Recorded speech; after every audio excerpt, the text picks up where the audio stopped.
Bantam Doubleday Dell Audio Publishing presents The Coalwood Way by Homer Hickam.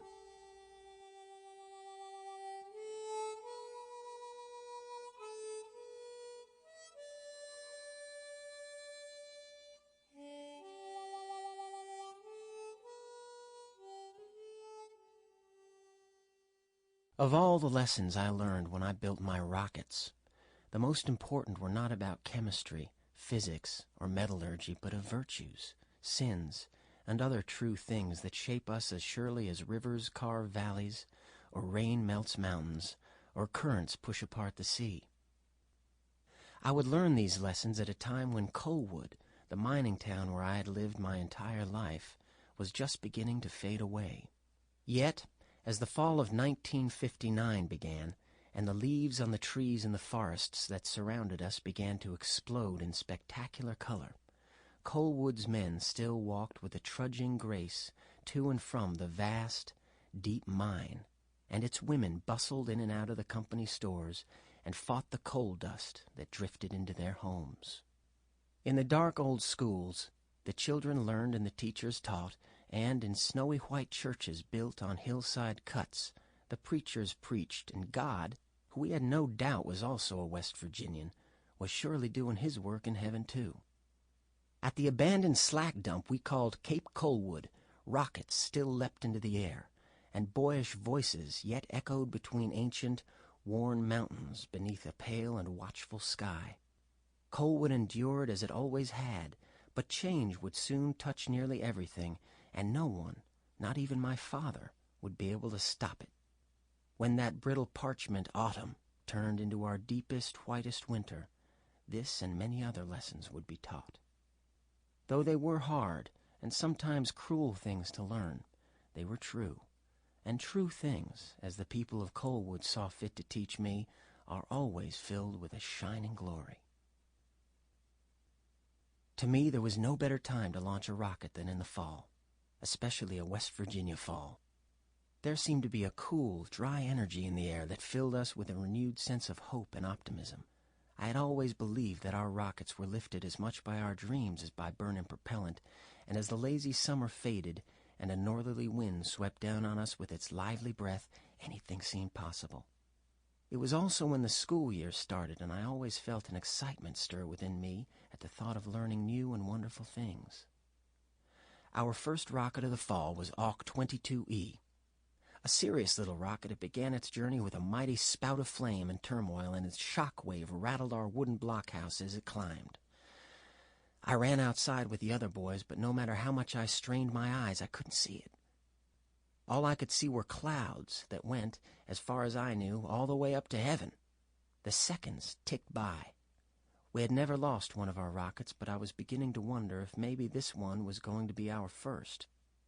If it had fallen on Rocket Mountain, buried itself in the soft black West Virginia loam up there, maybe we had missed it. "Time, Odell," I called nervously.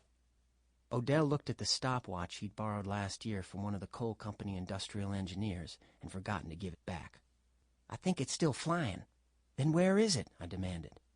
"There it is," Billy yelled as he began sprinting across the slack. I still couldn't see anything, but I ran after him anyway. He easily pulled away from me with athletic grace, his muscles like small coiled springs, his shoes sending up little puffs of black grit as he ran. How that boy could run! Nobody could keep up with Billy Rose when he had his sharp eyes locked on a rocket. I, on the other hand, tended to be a pretty slow runner.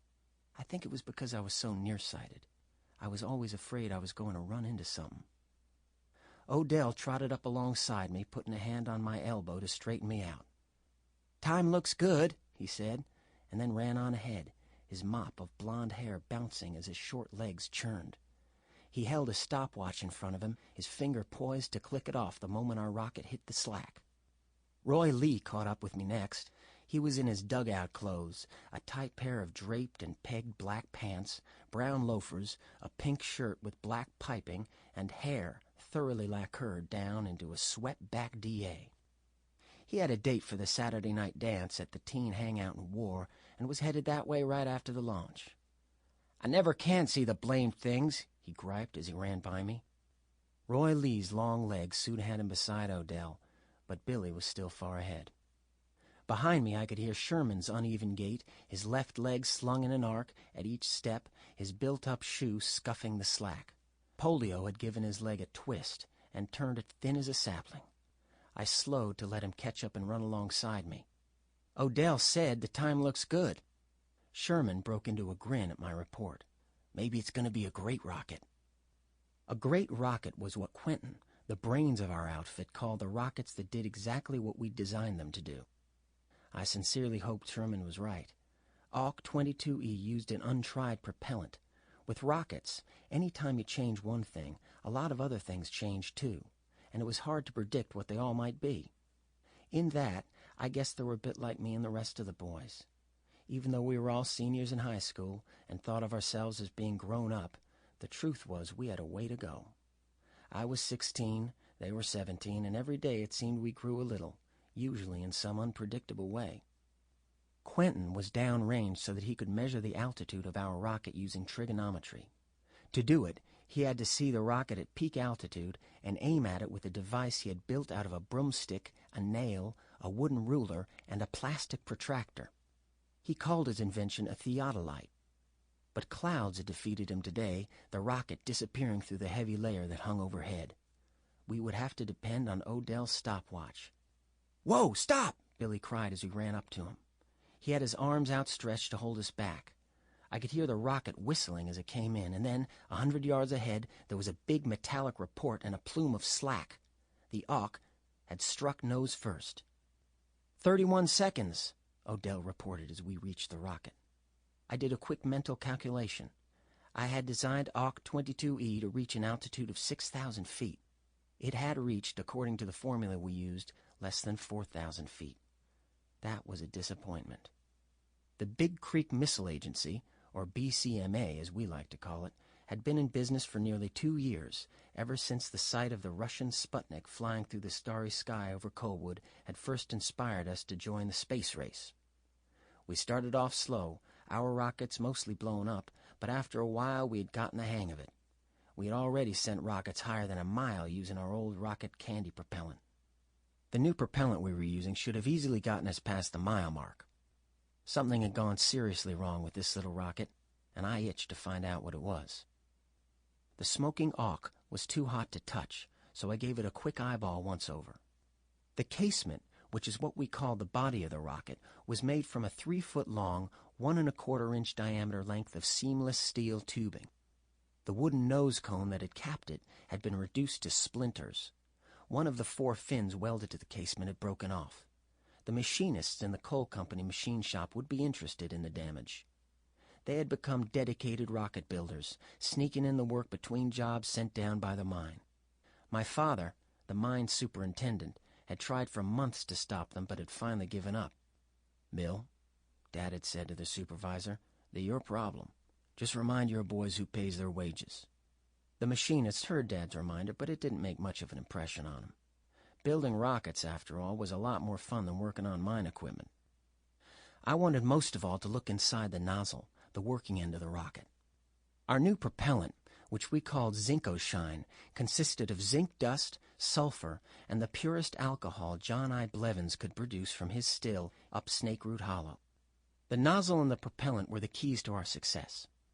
Unless both worked according to our designs, our rockets might fly, but they were not going to be great.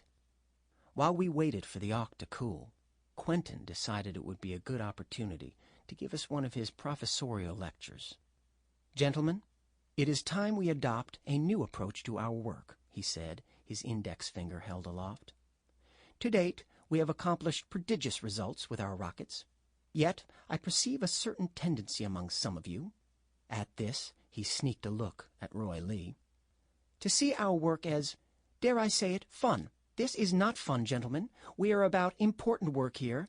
Therefore, henceforth, I challenge all of us to be absolutely, completely, and utterly rigorous." The other boys looked at him with slack jaws. He lost me too, but I was not going to let Quentin get away with much. "Define rigor." Sample complete. Ready to continue?